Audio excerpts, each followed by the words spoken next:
بسم الله الرحمن الرحيم. السلام عليكم ورحمة الله وبركاته.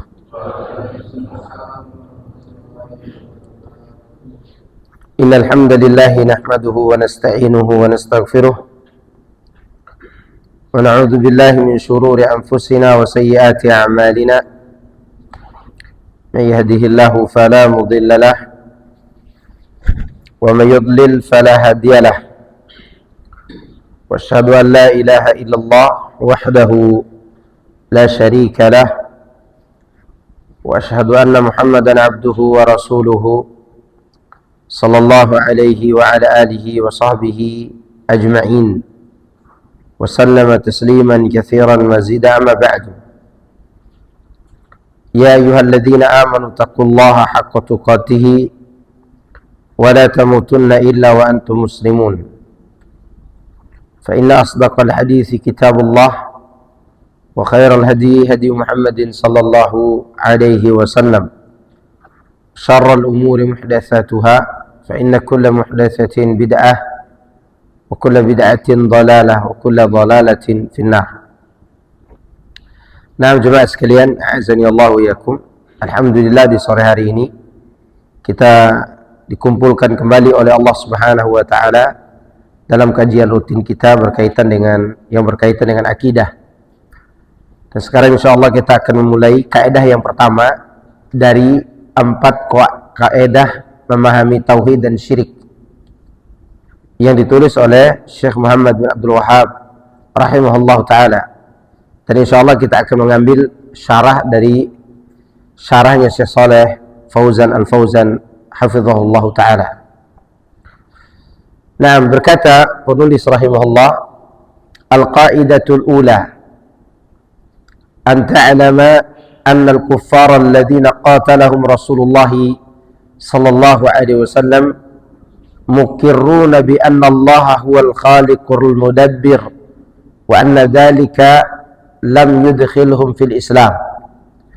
Wad dalilu qawluhu ta'ala qul may yarzuqukum minas sama'i wal ardi أَمَّنْ يَمْلِكُ السَّمْعَ وَالْأَبْصَارَ وَمَنْ يُخْرِجُ الْحَيَّ مِنَ الْمَيِّتِ وَيُخْرِجُ الْمَيِّتَ مِنَ الْحَيِّ وَمَنْ يُدَبِّرُ الْأَمْرَ فَسَيَقُولُونَ اللَّهُ فَقُلْ أَفَلَا تَتَّقُونَ.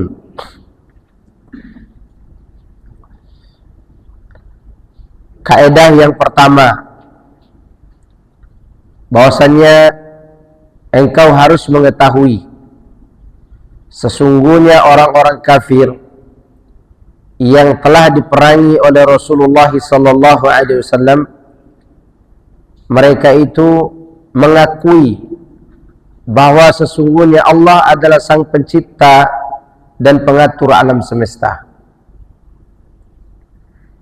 Namun pengakuan semacam ini tidak menyebabkan mereka otomatis masuk Islam. Dengan dasar dalil Allah berfirman dalam surat Yunus ayat 31, katakanlah, siapa yang memberi rezeki dari langit dan dari bumi, atau siapa yang menguasai pendengaran dan penglihatan, dan siapa yang mengeluarkan yang hidup dari yang mati dan mengeluarkan yang mati dari yang hidup, dan siapa yang mengatur alam semesta? Mereka menjawab, Allah. Maka katakanlah, tidakkah kalian bertakwa? Kenapa kalian tidak mau bertakwa? Ini adalah pengakuan orang kafir, di mana mereka mengaku tauhid ar-rububiyah. Mereka mengaku bahwa Allah sang pencipta, pemberi rezeki, pengatur alam semesta, dialah raja, dialah penguasa. Tapi pengakuan semacam ini tidak menyebabkan pengakunya atau pelakunya itu masuk Islam. Tidak. Dia tetap dianggap kafir. Di sini disebutkan syarahnya.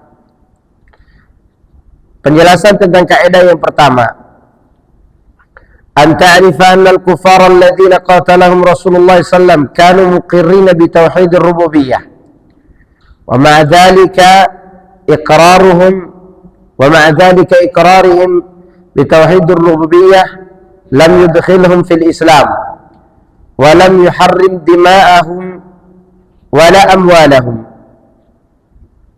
Engkau harus mengetahui dan mengenal bahwa orang kafir yang diperangi Nabi sallallahu alaihi wasallam, mereka mengakui tauhid rububiyah.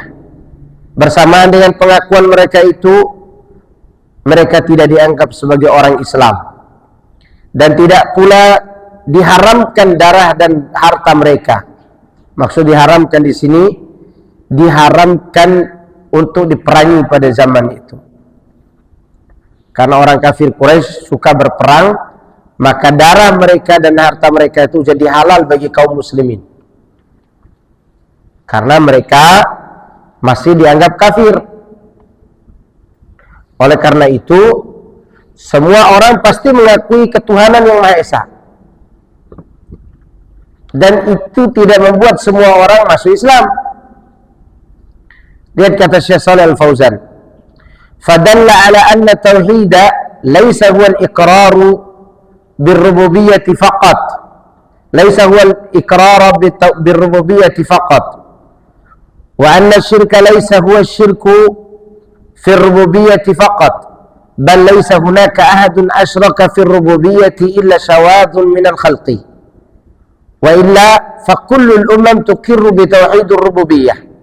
وتوحيد الربوبية هو الإقرار بأن الله هو الخالق الرازق المحيي المميت المدبر، أو بعبارة أحصر توحيد الربوبية هو إفراد الله تعالى بأفعاله.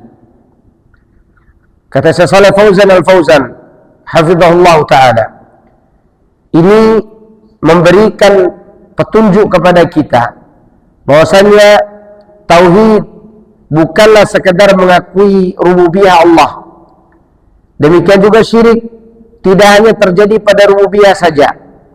Bahkan di sana tidak ditemukan orang yang mempersekutukan Allah dalam masalah rububiyah ini kecuali sedikit, seperti ateis atau yang lainnya.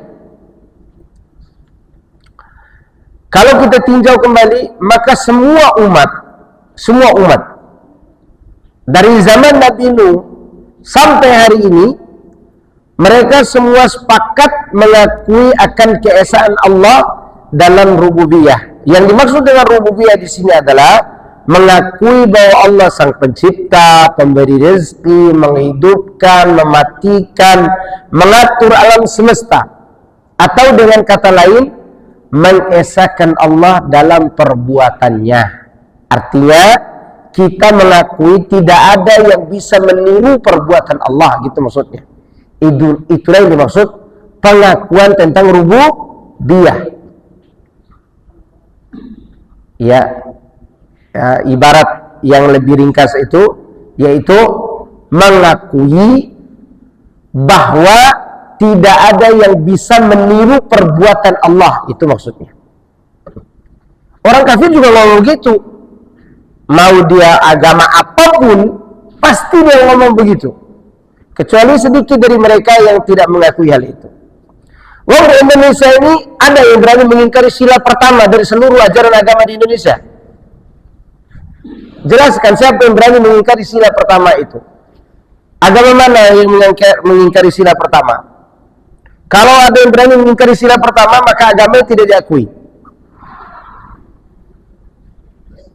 Maka oleh karena itu semua agama di negeri kita ini mengakui ketuhanan yang Maha Esa. Maksud mereka adalah mengakui tidak ada yang bisa meniru perbuatan Allah. Itu maksudnya.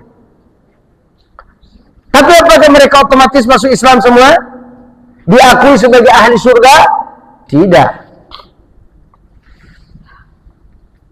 Oleh karena itu Syekh Shalih Al-Fauzan mengatakan, "Fala ahada minal khalqi idda'a anna hunaka ahadan yakhluqu ma'allah aw yarzuqu ma'allah aw yuhyi aw yumitu."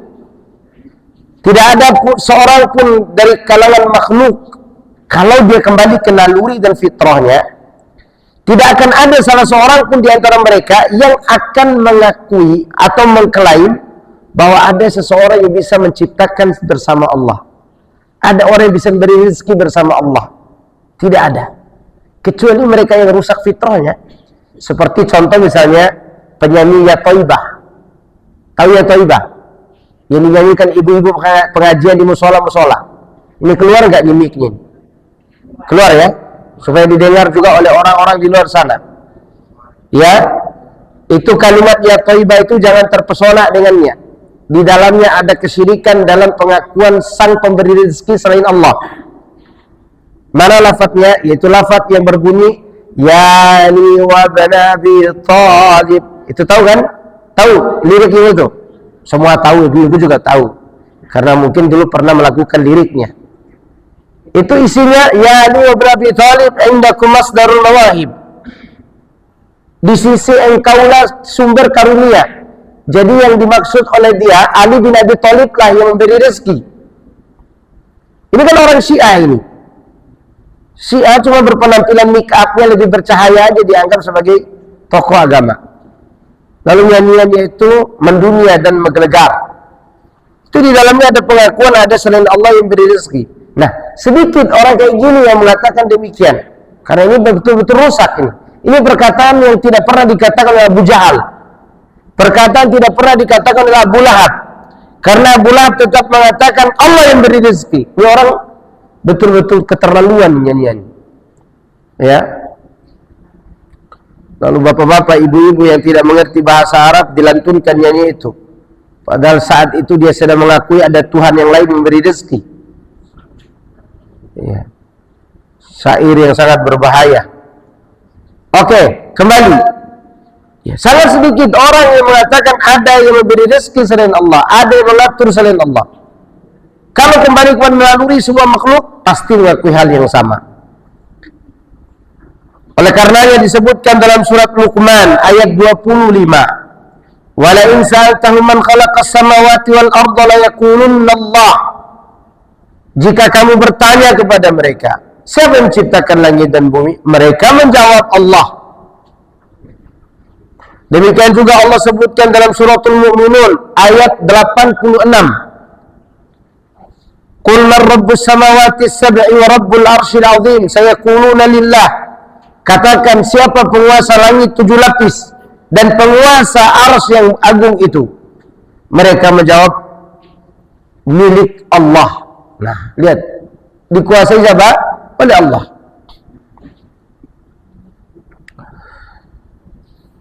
Iqra'ul ayat min ughar suratul mu'minun tajiduna anna al-musyrikina kanu mukirrina bitauhidur rububiyah.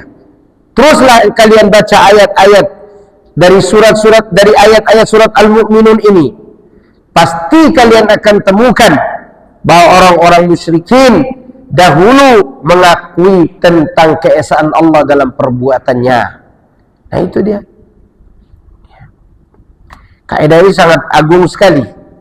Agar kita tidak mengatakan bahwa semua orang mengakui perbuatan Allah itu pasti masuk Islam.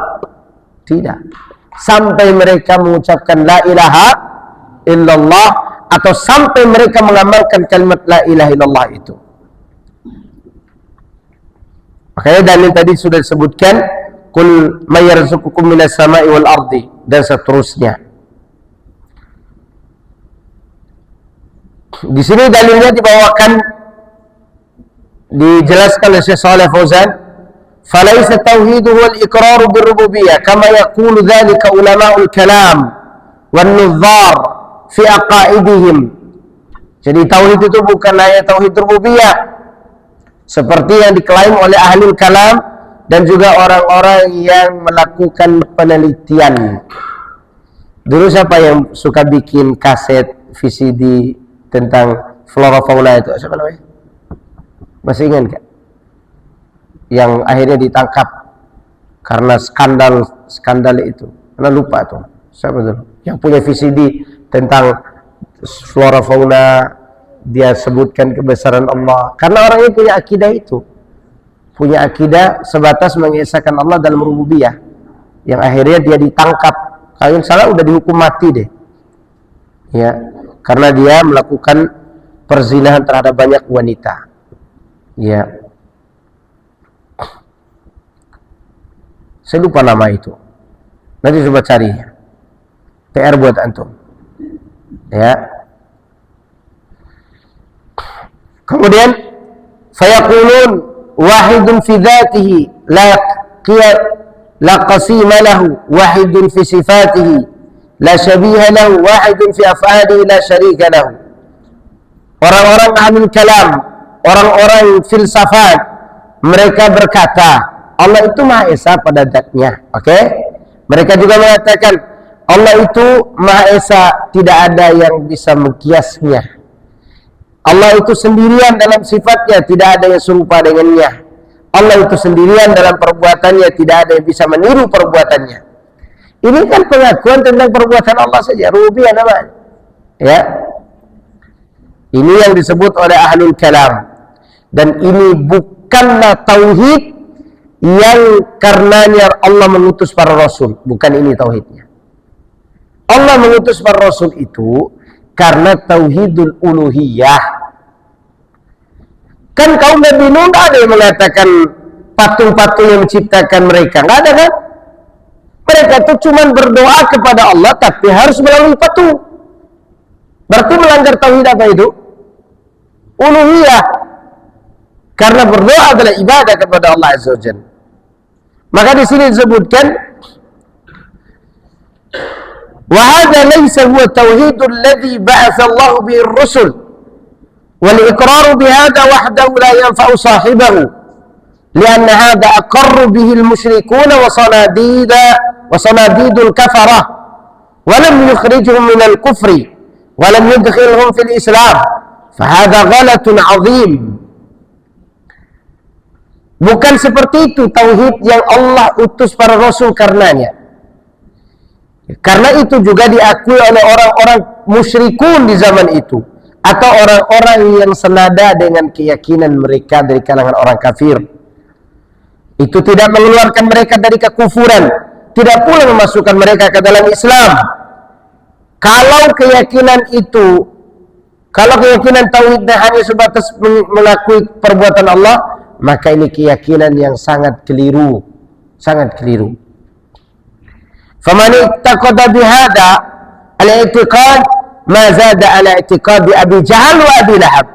Siapa yang meyakini keyakinan seperti ini, bahwa orang yang mengakui keesaan Allah dalam perbuatannya dianggap muslim, maka berarti dia masih berkeyakinan seperti Abu Jahal dan Abu Lahab. Karena Abu Jahal Abu Lahab begitu keyakinannya. Emang ada Abu Lahab mengatakan bahwa Lata, Uzza dan Manat yang menciptakan langit dan bumi? Ada. Ya. Anehnya hari ini ada orang berkeyakinan Habib yang mengatur langit dan bumi. Ada nggak? Ada tidak? Ada. Jangan malu-malu ngomong ada. Ya. Bahwa Habib yang mati di kuburan itu bisa mengatur alam, bisa mengatur surga, bisa mengatur masuk neraka juga.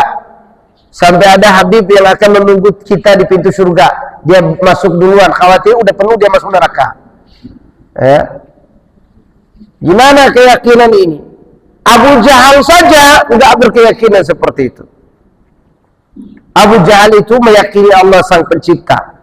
Dia yang memasukkan ke surga, dia yang mengeluarkan dari neraka kalau dia meyakini akhirat.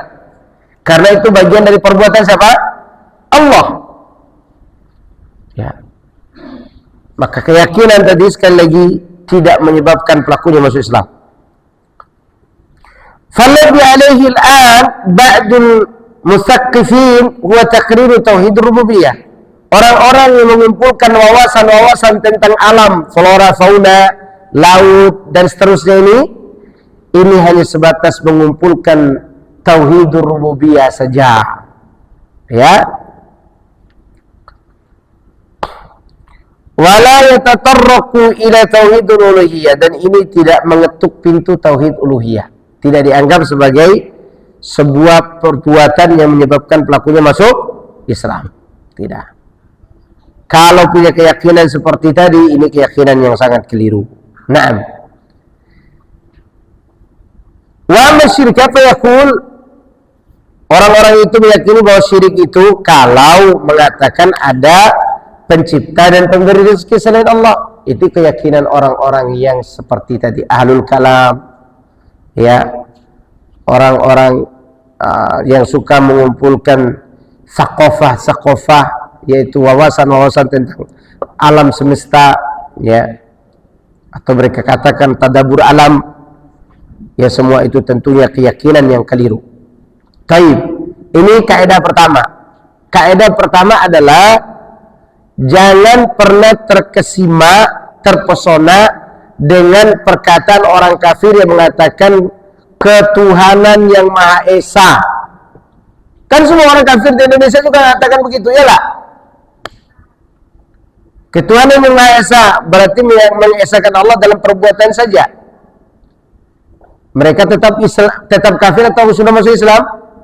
Kafir lah. Jangan ragu ngomong itu. Kafir. Apa ya? Kafir. Mereka juga mengatakan kita kafir kok. Karena kita kafir terhadap Tuhan mereka. Kita ingkari persembahan mereka, kita dianggap kafir. Gitu maksudnya. Jelas? Baik, kaidah kedua agar lebih jelas. Kaidah yang kedua, annal musyrikin alladhi sammahum Rasulullah SAW musyrikin. Sesungguhnya orang-orang musyrik, annal kuffara, annahum yaqulun ma da'awnahum wa tawajjahna ilaihim illa li talabil qurbati wa syafa'ati.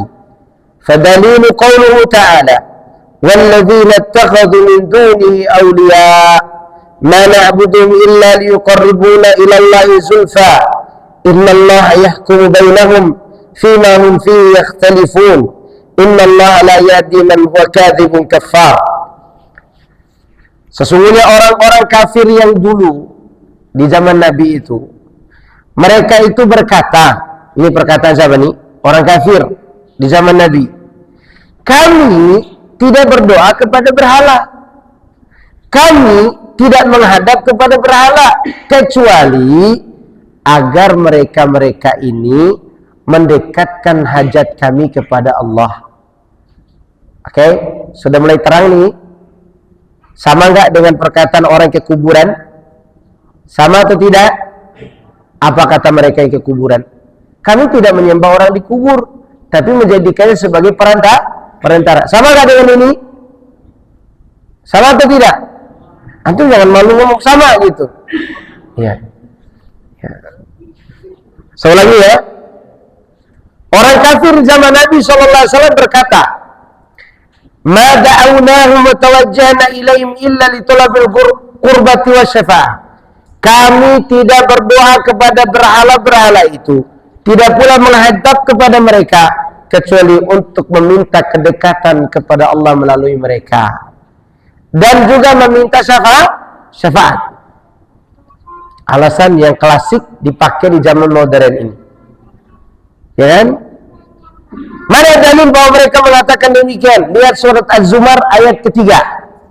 Al-Quran surat Az-Zumar ayat ketiga. Seperti janji penulis di awal kitab ini bahwa kaidah-kaidah ini diambil dari Al-Quran. Makanya supaya tidak ada yang bisa membantahnya, dibawakan dalilnya. Kalau mau bantah Quran kalau berani. Bagi mereka menyembah kubur itu. Lihat kata Al-Quran. Walladzina ittakhadhu min dunihi awliya'a ma na'buduhum illa liyuqarribuna ila Allahi zulfa. Dan orang-orang yang mengambil selain Allah penolong-penolong, mereka berkata, kami tidak beribadah kepada orang-orang ini melainkan supaya orang-orang ini mendekatkan kami kepada Allah dengan sedekat-dekatnya. Lalu Allah memberi komentar, innallaha yahkumu bainahum fima fihi yakhtalifun. Sungguhnya Allah memberikan hukuman antara mereka terhadap apa yang mereka perselisihkan. Lalu di akhir ayat Allah katakan, innallaha la yahdi man huwa kadzibun kafar. Sungguhnya Allah tidak memberi hidayah kepada orang yang berdusta lagi kafir. Sama enggak?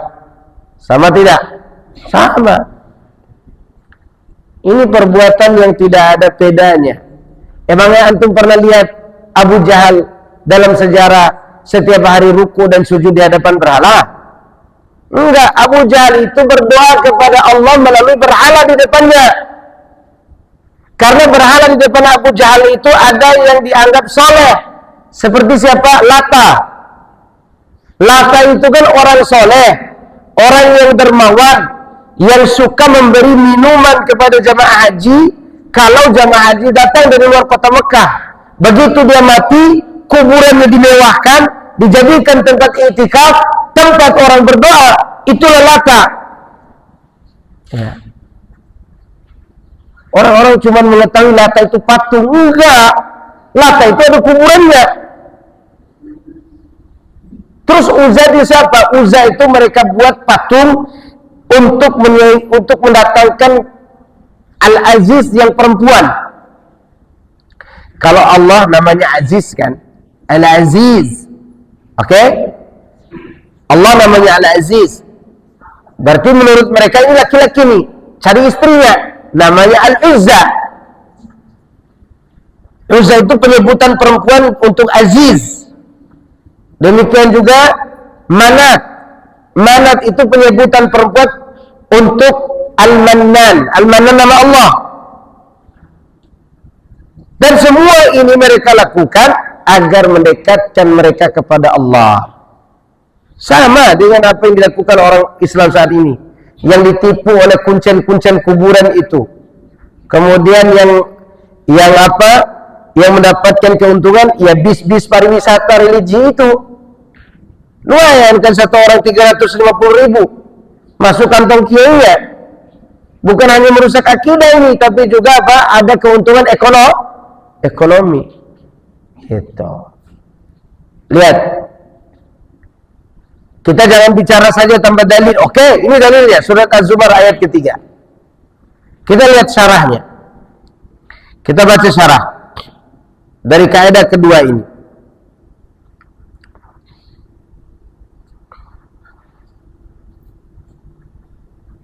Al-qaidatu tsaniyah. Kaidah yang kedua, annal musyrikina alladziina sammahumullahu musyrikina wa hakama 'alaihim bil khulud fin nar lam yusyriku fil rububiyyah wa innama asyraku fil uluhiyyah. Fahum la yaquluna inna alihatahum takhluqu wa tarzuqu ma Allah wa annahum yanfa'una wa yadurrun aw yudabbiruna ma Allah wa innama takhadhuhum syufa'a kama qala Allah ta'ala wa ya'buduna min dunillahi ma la yadurruhum wa la yanfa'uhum wa yaquluna haula'i syufa'una 'inda Allah. Kata Syekh Shalih Fauzan Al-Fauzan, sesungguhnya orang-orang musyrikin yang telah Allah kasih stempel musyrik di dalam Al-Quran dan Allah memberi hukum kepada mereka dengan kekekalan dalam api neraka, orang-orang ini tidak pernah mempersekutukan Allah dalam keesaannya di tauhid rububiyah. Oke, diulangi lagi di sini. Tapi mereka mempersekutukan Allah dalam masalah uluhiyah, peribadatan kepada Allah. Tidak ada di antara mereka yang mengatakan bahwa berhala mereka lah yang menciptakan, berhala mereka lah yang memberi rezeki. Dan mereka juga yakin bahwa berhala itu tidak bisa memberi manfaat, tidak pula menolak mudarat, dan tidak pula mengatur alam semesta. Ya, tetapi alasan mereka menjadikan berhala itu sebagai perantara agar berhala itulah yang memberi syafaat bagi mereka nanti di sisi Allah. Baik tidak niatnya? Baik niatnya. Tapi perbuatannya menyelisih syariat. Itu masalahnya. Niatnya baik, tapi dia menyelisih apa? Syariat. Maka oleh karena itu Allah memberi komentar dalam surat Yunus ayat 18. Mereka beribadah kepada selain Allah apa yang tidak bisa mudaratkan mereka, tidak pula memberi manfaat bagi mereka. Alasan mereka berkata, inilah para pemberi syafaat kami di sisi Allah. Gitu. Ya. Sekarang bukan hanya manusia yang dimintai syafaat oleh orang-orang. Itu tiang-tiang yang ada di di Yaman itu apa namanya? Daerahnya para habaib itu namanya. Apa sih namanya itu? di daerah Yaman. Tarim. Ya jalan-jalannya katanya berkah kata mereka. Berkah dari mana? Ya, mau jalannya tidak diaspal. Karena konflik terus kata dia bahwa kedatangan Habaib ini akan mendamaikan Indonesia. Yaman aja tidak damai-damai, itu gimana mendamaikan Indonesia? Kebohongan ini. Kita ini mau diajak menyembah berhala, cuman melalui tokoh agama. Ya memang ada germo yang ngajak kita menyembah berhala? Nggak ada. Sejak dulu nggak ada germo yang mengajak orang itu menyembah berhala, nggak ada. Germo itu mengajak orang berzina. Yang buat kita menyembah berhala itu siapa? Tokoh agama. Yang buat kita meminta kepada selain Allah itu tokoh agama. Coba membaca sejarah dari zaman Nabi Nuh sampai hari ini. Maka penipu yang paling berbahaya adalah penipu yang berreligi. Ya, penipu yang religius ini yang berbahaya. Menjadikan ajaran-ajaran kemusyrikan sebagai lahan untuk mencari makan. Ya. Orang-orang yang menyembah patung aja akan berkata, orang Islam yang meminta ke kuburan itu gila ya. Kenapa? Karena dia meminta kepada yang tidak berwujud. Orang udah mati, ya Allah, dia minta kepada orang yang mati. Syekh, saya ingin beli mobil Lamborghini. Mungkin syekhnya mati tidak punya gerobak. Ya, minta dia kepada syekhnya. Atau dia tidak punya sepeda. Minta kepada makhluk yang mati, tidak boleh. Tidak boleh. Ini adalah perbuatannya Abu Jahal. Meminta menjadikan perantara. Kemudian hum mu'tarifuna bihadza annahum la yanfa'una wa la yadurrun wa innama ittakhadhuhum syufa'a yani wusata'a inda Allah fi qada'i hawaijihim wa yadhbahuna lahum wa yanzuruna lahum la li'annahum yakhluqun aw yarzukun aw yanfa'un aw yadurrun fi i'tiqadihim wa innama li'annahum yatawassatuna lahum inda Allah wa yashfa'una inda Allah. Hadhihi aqidatul musyrikin. Orang-orang itu mengaku bahwasanya berhala itu tidak memberi manfaat dan tidak mendatangkan mudarat. Tapi mereka melakukan semua itu hanya ingin menjadikannya sebagai perantara di sisi Allah untuk menunaikan kebutuhan mereka. Sehingga mereka menyembelih karena berhalanya. Mereka bernazar karena berhalanya. Bukan karena berhala itu menciptakan, memberi rezeki, mengatur alam semesta, bukan.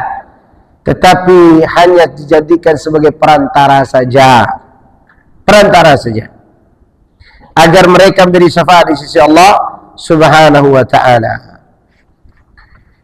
Nah, lihat nih perkataan Syekh Shalih Fauzan. Wa anta lamma tunakishul ana kuburiyan minal kuburiyin يقول هذه المقالة سواء بسواء يقول أنا أدري أن هذا الولي أو أن هذا الرجل الصالح لا يضر ولا ينفع ولكن هو رجل صالح أريد منه الشفاعة لي عند الله. Lihat perkataan Syekh Shalih Fauzan. Engkau wahai saudaraku, jika kau berdiskusi dengan orang yang meminta di kuburan hari ini, ya hari ini, orang itu pasti akan mengatakan perkataan yang sama dengan orang musyrik. Kata mereka, mayat ini tidak memberi mudarat, tidak memberi manfaat. Tapi karena dia soleh, aku berharap dialah yang memberi syafaat kepadaku nanti di sisi Allah. Sama nggak? Sama. Oleh karena itu malam kemarin dengan sekarang itu sama aja gelapnya. Ya, sama aja gelapnya. Kemudian mengenai syafaat. Syafaat itu pada hakikatnya semuanya batil kecuali syafaat yang memenuhi dua syarat. Syafaat itu akan benar kalau memenuhi dua syarat. Pertama, syarat yang pertama ini diizinkan oleh Allah. Itu yang pertama. Yang kedua, orang yang diberi syafaat itu adalah orang yang bertauhid. pelaku dosa yang tidak berbuat syirik, mungkin dia punya kesalahan, lupa bertaubat, maka dapat syafaat nanti dari yang diizinkan oleh Allah memberi syafaat. Begitu. Dan inilah syarat yang dibatalkan oleh orang-orang musyrik. Maka disebutkan setelah itu wadalilu syafa'ah, dalil tentang mereka meminta syafaat. Ayatnya sudah saya bacakan tadi, surat Yunus ayat 18. Wa syafa'atu syafa'atani, syafaat itu ada dua. Tadi syarat syafaat, ini syafaat dibagi menjadi dua, boleh dan tidak boleh,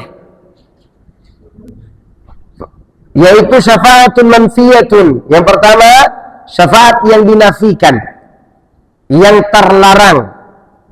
Yang kedua, syafa'atun musbatatun, syafaat yang diakui. Yang kedua, bagaimana bentuk syafaat yang dilarang itu?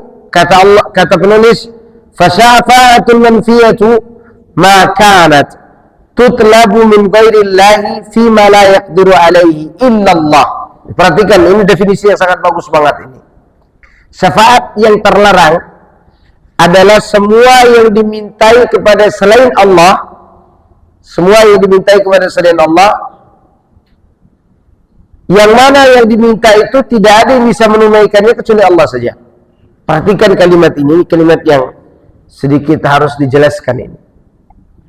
Syafaat yang terlarang adalah setiap yang dimintai kepada selain Allah, yang mana yang diminta itu tidak ada yang bisa memberikannya kecuali Allah. Berarti kalau syafaat itu bisa ditunaikan oleh makhluk, bolehkah kita minta kepada makhluk? Boleh, karena ada kalimat yang tidak mampu diberikan makhluk kecuali Allah. Seperti apa? Menyelamatkan dari neraka, memasukkan ke dalam surga. Nggak ada yang bisa melakukan itu. Tapi ada pembelaan kita yang bermanfaat bagi orang lain. Contoh, antum pengacara, ada tetangga antum dituduh mencuri, dibawalah di depan pengadilan, antum sebagai pembelanya.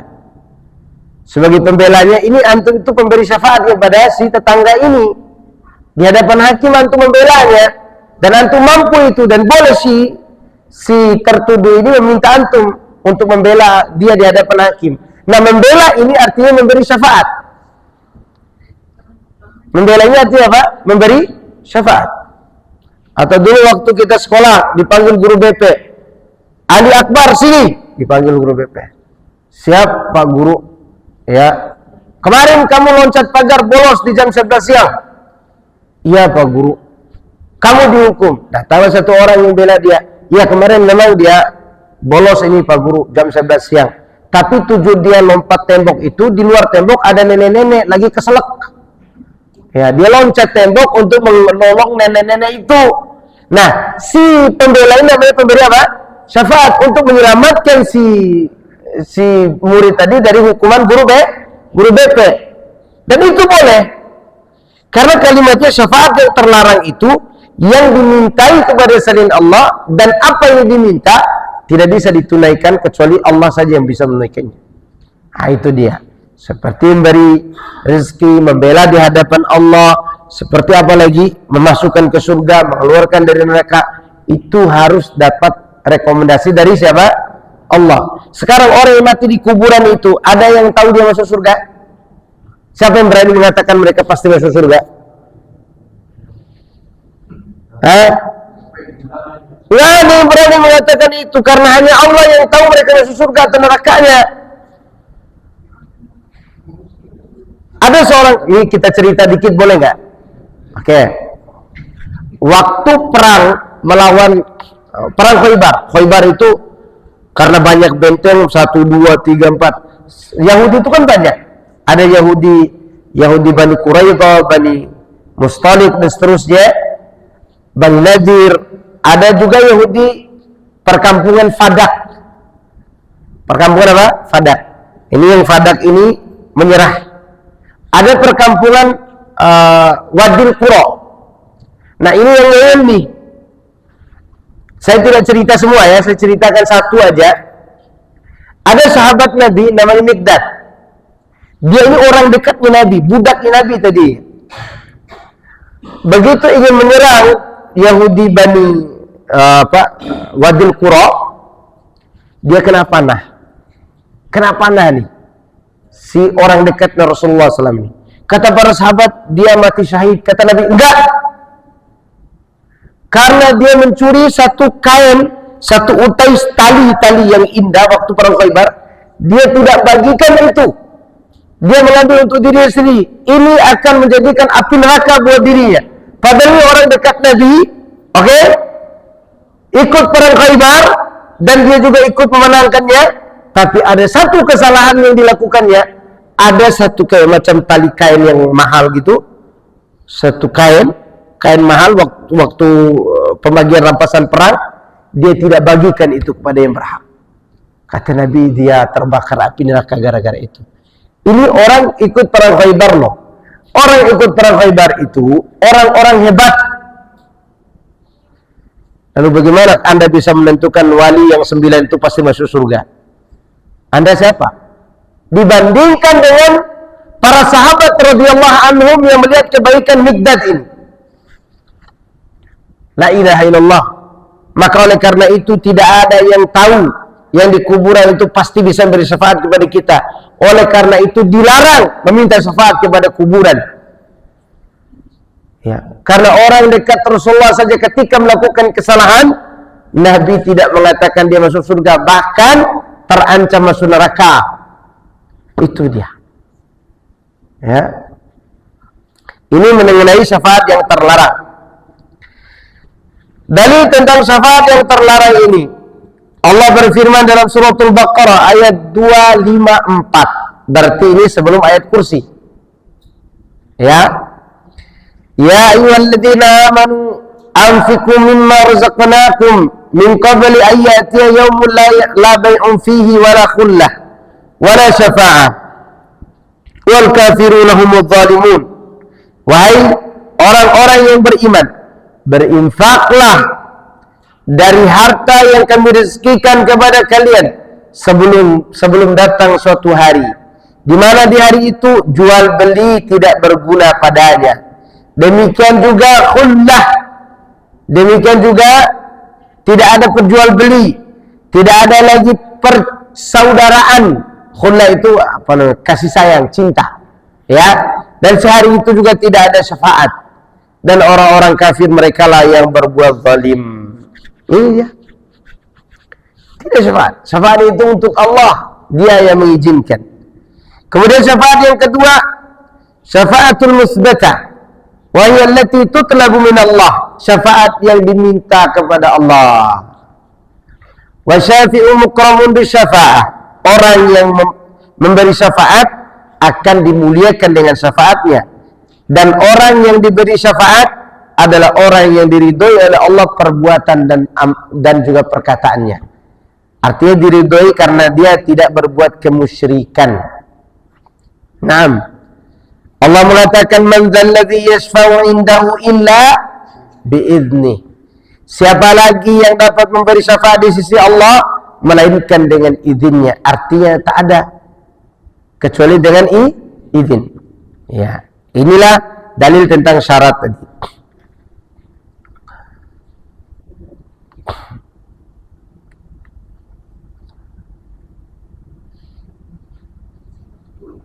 Asy-syafa'atu laha syurut wa laha quyud laysat mutlaqah.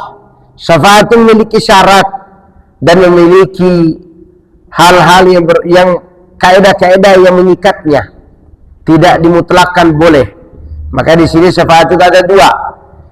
Ada yang dinafikan oleh Allah, dan dia syafaat ini harus dengan izin Allah Subhanahu wa taala. Tadi kita sudah sebutkan tentang syaratnya. Syaratnya ada dua tadi. Apa tadi? Izin, dan yang diberi syafaat orang yang bertauhid. Berarti orang yang apa namanya, yang diridhoi oleh Allah perbuatan dan perkataannya. Maka nanti di hari kiamat Rasulullah SAW ketika memberi syafaat yang besar, syafaat kubra namanya, yang kita doakan dalam setiap doa adzan, apa doanya? Wa ba'athu maqaman mahmuda. Ini namanya syafaatul kubra. Dan ini hanya Nabi yang boleh melakukannya. Nabi Nuh tidak bisa, Nabi Adam tidak bisa, Nabi Ibrahim tidak bisa, semua Nabi tidak bisa. Maka Nabi datang di sisi Allah dan memuji Allah dengan pujian yang tidak pernah diajarkan di dunia ini. Karena ada nama Allah yang nanti Allah ajarkan kepadanya di hari kiamat. Pada saat itu Rasulullah SAW datang sujud, berharap agar Allah segera memberikan keputusan di antara manusia yang ada di mahsyar. Kata Allah kepada Rasulullah waktu itu, irfa' ra'sak wa qul tusma' wasfa' tushaffa'. Wahai Muhammad, angkat kepalamu, karena dia lagi sujud. Engkau bicaralah, niscaya didengar ucapanmu. Dan berilah syafaat, niscaya kau akan niscaya engkau diizinkan beri syafaat itu. Maka setelah itu beliau pun memberi syafaat setelah diizinkan oleh Allah. Nabi saja diizinkan dulu. Diizinkan dulu. Maka ketika orang-orang di mahsyar nanti mereka merasakan huru-hara mahsyar, matahari di atas kepala, keringat bercucuran, kemudian ada di antara mereka yang berbaring diinjak binatang yang tajam kukunya, yaitu mereka yang tidak mengeluarkan zakat hewan. Ada yang disetrikat pakai lempengan panas, jidat, perut, dan juga punggung. Mereka orang-orang yang tidak mau bayar zakat mal, orang pelit. Orang pelit itu begitu nanti di hari kiamat. Ya, hati-hati yang pelit, kedekuk, bakhil. Hati-hati itu, tidak mau bayar zakat. Kemudian di antara mereka ada yang buta, di antara mereka ada yang dinaungi Allah, di antara mereka berbagai macam manusia pada zaman itu, pada masa itu, masa di yaumil mahsyar. Tentu orang gelisah. Tiba-tiba orang-orang mengerumuni Nabi Adam, datang kepada Nabi Adam, "Hai Adam, kau bapak manusia, tolong sampaikan kepada Allah agar Allah menyelesaikan urusan kami ini." Nah, Adam tidak bisa. Coba kalian datang kepada Nuh. Nuh juga tidak bisa. Nuh berkata, coba datang ke Ibrahim. Ibrahim juga tidak bisa. Ini menunjukkan Adam, Nuh, Ibrahim ini tidak bisa beri syafaat kalau diizinkan. Ya enggak? Ini Nabi Nuh, ini Nabi Ibrahim. Dia tidak bisa beri syafaat pada saat ini karena dia tidak punya izin. Lalu bagaimana dengan wali songo? Itu ada pikiran logikanya. Lalu bagaimana dengan orang di kuburan hari ini? Bagaimana dia bisa beri syafaat di hadapan Allah? Sedangkan ada Nabi Ibrahim, ada Nabi Nuh, ada Nabi ini dan itu pada saat itu mereka tidak bisa beri syafaat. Ketika Nabi Ibrahim tidak bisa, Nabi Ibrahim katakan, coba kalian datang kepada Musa. Dia pernah diajak bicara oleh Allah. Nabi Musa berkata, tidak. Coba kalian datang kepada Isa. Isa juga tidak bisa. Nabi Isa berkata, coba kalian menemui Muhammad. Berbondong-bondong manusia datang kepada Nabi. Apa Nabi langsung beri syafaat? Tidak, dia datang minta izin dulu. Minta izin kemana? Kepada Allah. Dia tidak langsung mengatakan kalian berhak dapat syafaat. Tidak. Nabi datang memuji Allah, sujud kepada Allah. Dia berbicara sesuai dengan apa yang Allah izinkan. Apa kata Allah? Irfa ra'sak wa qul tusma' wasfa tushaffa. Muhammad, angkat kepalamu, berbicaralah, akan didengarkan. Beri syafaat karena kau sudah diizinkan. Setelah diizinkan itu, Nabi SAW meminta kepada Allah agar segera mengadili manusia. Baru dibentangkan pengadilan hisab. Gitu. Ini enggak. Ini orang tidak jelas yang dimintai syafaat. Belum lagi yang dimintai syafaat, kadang kuburan palsu yang dimintai syafaat. Kuburan palsu. Dan saya pernah melihat di daerah NTB sana, NTB sana, di salah satu masjid itu, di mimbar sini ada kuburan keramat. Di samping mimbar itu kuburan keramat. Nah, pada saat itu ada salah satu anggota dewan yang mengaji, alhamdulillah udah ngaji juga, tapi dia orang asli sana. Mengetahui hal itu, dia menggunakan kekuasaannya untuk memindahkan kuburan itu dari dalam masjid keluar, di bawah kuburan umum. Oke, setuju, karena ini anggota dewan, ada yang berani lawan kan? Ya, waktu zaman-zaman itu 2010 itu masih mewah anggota dewan itu. Nggak tahu sekarang gitu kan. Iya. Di zaman itu anggota dewan ini pulang meminta agar kuburan dipindah. Digali-galinya kuburan itu, tidak ada satupun sehelai kain kafan sisa kuburan pun tidak ada. Dan kuburannya dangkal. Artinya di situ tidak ada mayat. Jadi ini hanya kuburan palsu yang dipakai oleh tokoh-tokoh agama supaya mencari uang. Karena kan kalau udah bicara keramat, ada yang bayar nggak? Ada. Maka jangan namakan anak antum dengan keramat. Nanti dia elus-elus orang. Ya. Oke. Begitu renovasi WC, kalau WC harus direnovasi, ternyata mayatnya ada di mana? Di dekat sepiteng. Jadi mayatnya itu ada dekat sepiteng, kuburannya ada di dalam mimbar. Itu sebenarnya banyak kuburan palsu yang dimainkan oleh orang-orang yang berdusta. Namun begitulah kedustaan, lambat laun ketemu juga. Alhamdulillah mesin itu udah bebas dari kuburan tadi. Udah tidak dikeramatkan lagi. Ya. Makanya seorang dai, seorang ustaz, seorang kiai seharusnya dakwanya tegas supaya dibedakan mana syirik, mana tauhid. Ketika dia mati, kuburannya tidak dikeramatkan. Sekarang siapa yang mau keramatkan kuburan Ustaz Yazid? Orang lewat situ, Wahabi ini kata orang begitu kan? Boro-boro dikeramatin. Karena memang dia lawannya syirik. Begitu di antara manfaatnya. Ini ada orang senang kuburannya dikeramatin orang. Nggak boleh, itu haram hukumnya. Ya, karena tidak ada yang boleh dimintai syafaat kecuali Allah saja. Dan tidak ada yang boleh memberi syafaat kecuali Allah dengan izinnya kepada orang yang dia ridhoi. Nah, ini mengenai syafaat itu.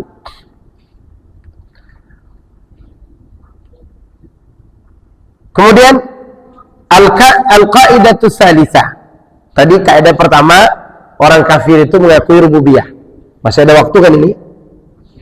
Masih berapa menit? Ya masalahnya anak ada kajian nanti pada maghrib. Itu masalahnya. Kalau enggak ada kajian sampai isya ini. Ya. Oke, kaidah yang ketiga.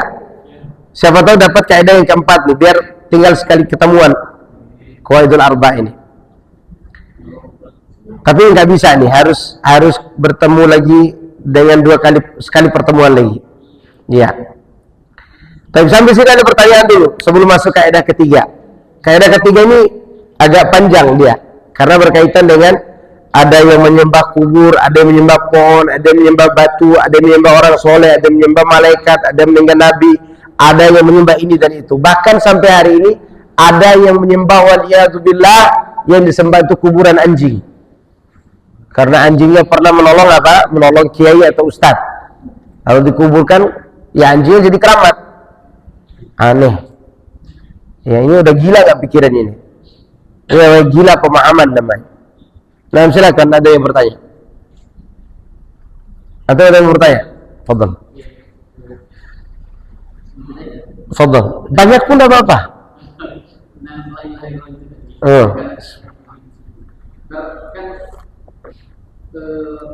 Mereka juga percaya kalau semua itu Allah yang dengan la ilaha illallah itu sampai mana? Ulang. Karena ada tadi sedikit percaya dalam kafir Quraisy dan mungkin jika ada ini ciptaan yang menciptakan Allah yang tunggal. Kan la ilaha illallah tidak ada Tuhan selain Allah. Enggak. Berarti yang keliru itu penerjemahan tidak ada Tuhan selain Allahnya. La ilaha illallah itu kenapa tidak diakui oleh orang kafir? Karena artinya bukan tidak ada Tuhan selain Allah. Kalau la ilaha illallah itu artinya adalah tidak ada Tuhan selain Allah, maka yang pertama kali mengucapkannya Abu Lahab dan Abu Jahal. Karena mereka mengatakan tidak ada Tuhan selain Allah. Yang mereka nafikan itu kalau Allah saja yang disembah. Itu mereka tidak sukai. Mereka mengaku kok tidak ada Tuhan selain Allah, tapi boleh menyembah kepada selain Tuhan. Maka datanglah la ilaha illallah itu menafikan penyembahan terhadap selain Allah. Maka kalimatnya la ilaha. Perhatikan. Sampai sini dulu. La ilaha. Ini ada baris nih, ha. Barisnya. Berarti la ini menafikan jenis. Semua yang disembah tidak ada. Itu fungsi la di awal kalimat ini. Semua yang disembah nggak ada. Kecuali yang terletak setelah illah, yaitu Allah saja berarti. Illallah, kecuali Allah. Berarti la ilaha illallah itu artinya tidak ada yang disembah dengan benar kecuali Allah. Oke? Karena yang disembah menurut orang kafir boleh Tuhan, boleh selain Tuhan. Maka yang dinafikan itu yang disembah, bukan menafikan Tuhan. Karena tidak ada seorang pun orang musyrik yang menafikan Tuhan, tidak ada. Mereka itu tidak mau menafikan berhalanya. Itu yang mereka tidak mau akui. Maka la ilaha illallah artinya tidak ada yang diibadahi dengan benar kecuali Allah. Nah, itu sudah kita jelaskan di usul Selasa sebenarnya. Iya, ilah itu. Dan kita harus tahu la itu fungsinya apa. Kenapa dikasih baris fathah di kalimat ilaha? Itu kan ilaha, bukan ilahun. Kalau kalimatnya la ilahun, maka ilallahnya hilang. Kalau berarti ilallahnya hilang. Kenapa? Karena yang dinafikan cuma satu yang disembah. Misal begini, ada 10 yang disembah oleh orang kafir Quraisy. Ada Lata, ada Uzza, ada Manat, ada ini, ada itu, oke? 10. Lalu tiba-tiba datanglah Rasulullah, la ilahun. Tidak ada satu yang disembah. Berarti masih ada tersisa 9. Oke, kalau dibaca la ilahun, masih tersisa berapa? 9. Tapi begitu dikata la ilaha, jangankan 9 yang tersisa. Setengah dari satu pun sudah tidak ada lagi. Seandainya ada tinggal satu kelingking yang disembah, maka la ilaha illallah itu, la ilaha menafikan sekelingking-kelingkingnya itu. Itu. Makanya kalimatnya kalimat pembatasan keras namanya. Ini namanya pembatasan keras. Bahwa tidak boleh berdoa, tidak boleh sujud, tidak boleh ruku, tidak boleh meminta, tidak boleh bertawakal, tidak boleh takut, tidak boleh berharap kecuali kepada Allah. Ini namanya apa? Pembatasan keras. Nah, ini dia yang disebut dengan tauhidul uluhiyah. Nah, ini yang tidak diterima oleh orang kafir Quraisy. Apa-apaan Muhammad nih, gitu kan? Nyalain kita aja, gitu. Maka la ilaha illallah tidak bisa diartikan tidak ada Tuhan selain Allah. Ya bisa, karena orang kafir pun mengaku tidak ada Tuhan selain Allah. Kan kita sudah singgung tadi. Sila yang pertama dari Pancasila itu apa? Ketuhanan yang Maha Esa, artinya tidak ada Tuhan selain Allah. Diakui nggak oleh orang kafir juga? Ngaku. Ya, ngaku. Hanya Rocky Gerung aja mungkin yang tidak ngaku. Tapi ada lagi nggak? Silakan. Waalaikumsalam warahmatullahi wabarakatuh.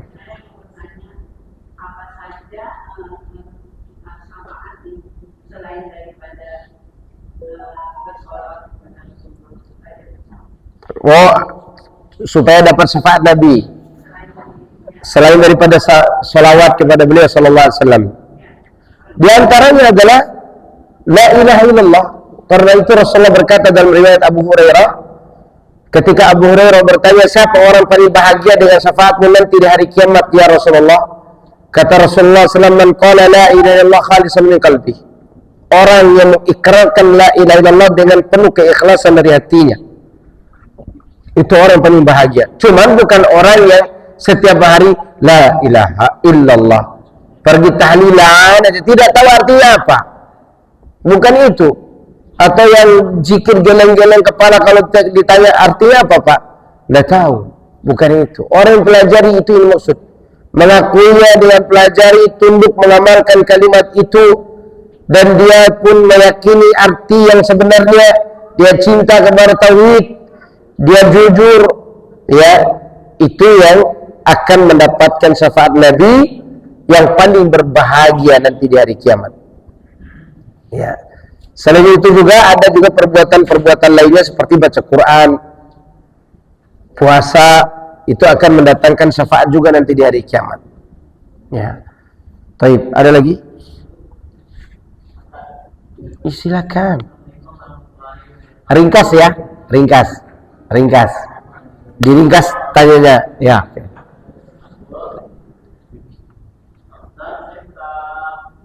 Pengalaman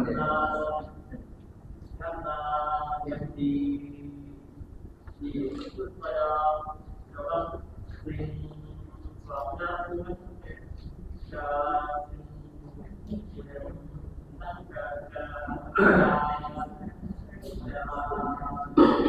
kayak apa? Kayak apa sih? Nah.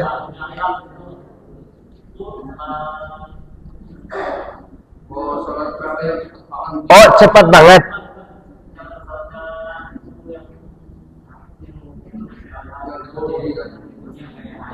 Oh iya. Itu bukan sholat, itu sholatnya batal. Yang sholatnya cepat batal. Jangan kata yang sholatnya, lihat nih, Allahu Akbar, sami Allahu liman hamidah.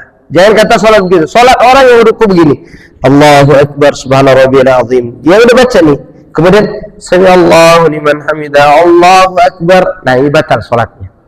Karena tidak ada i'tidal, tidak ada tumakninah i'tidal. Apalagi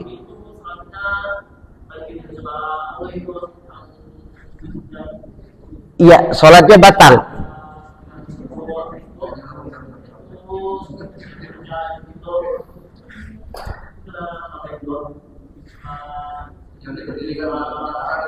Hah? Iya. Ya, itu sholatnya batal, tidak sah sholatnya. Iya. Sholatnya tidak sah. Ana juga pernah melihat di videonya itu. Itu tidak sah sholatnya. Itu namanya main-main namanya. Mempercepat sholat taraweh. Nah, yang dia tidak mengerti itu dia namakan juga sholat taraweh. Sebenarnya itu tidak dinamakan sholat taraweh, tapi lari maraton.